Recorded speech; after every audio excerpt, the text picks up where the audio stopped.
When the next general election rolls around, who will be eligible to show up at the polls and vote for the President of the United States? It's really pretty simple. If you are at least 18 years old, a citizen of the U.S., and a resident of a state, you can vote. Assuming that is, you're not a felon.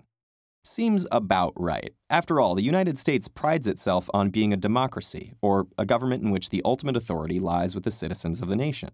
But it was not always this way. In 1789, George Washington won the Electoral College with 100% of the vote. But whose vote was it? Probably not yours. Only 6% of the entire United States population was allowed to vote at all. Voting was a right that only white male property owners were allowed to exercise. By the 1820s and 1830s, the American population was booming from the East Coast into the western frontier. Frontier farmers were resilient, self-reliant, and mostly ineligible to vote because they did not own land. As these new areas of the nation became states, they typically left out the property requirement for voting. Leaders such as Andrew Jackson, the United States' first common man president, promoted what he called universal suffrage. Of course, by universal suffrage, Jackson really meant universal white male suffrage.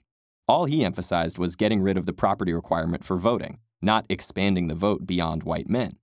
By the 1850s, about 55% of the adult population was eligible to vote in the U.S., much better than 6%, but far from everybody.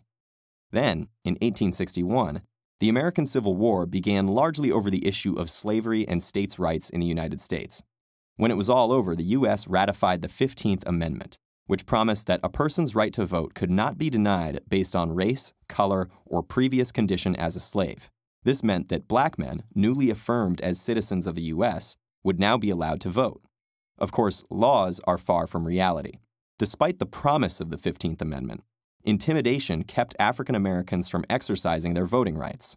States passed laws that limited the rights of African Americans to vote, including things like literacy tests, which were rigged so that not even literate African Americans were allowed to pass, and poll taxes.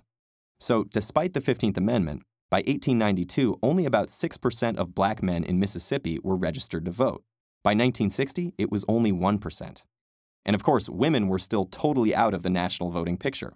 It wasn't until 1920 that the women's suffrage movement won their 30-year battle, and the 19th Amendment finally gave women the vote.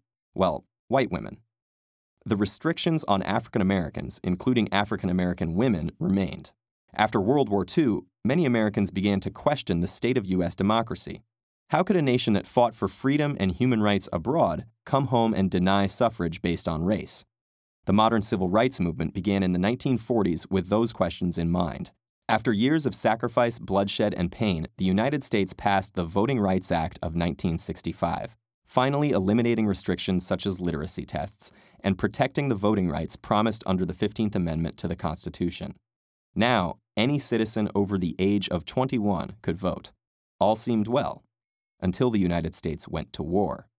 When the Vietnam War called up all men aged 18 and over for the draft, many wondered whether it was fair to send men who couldn't vote to war.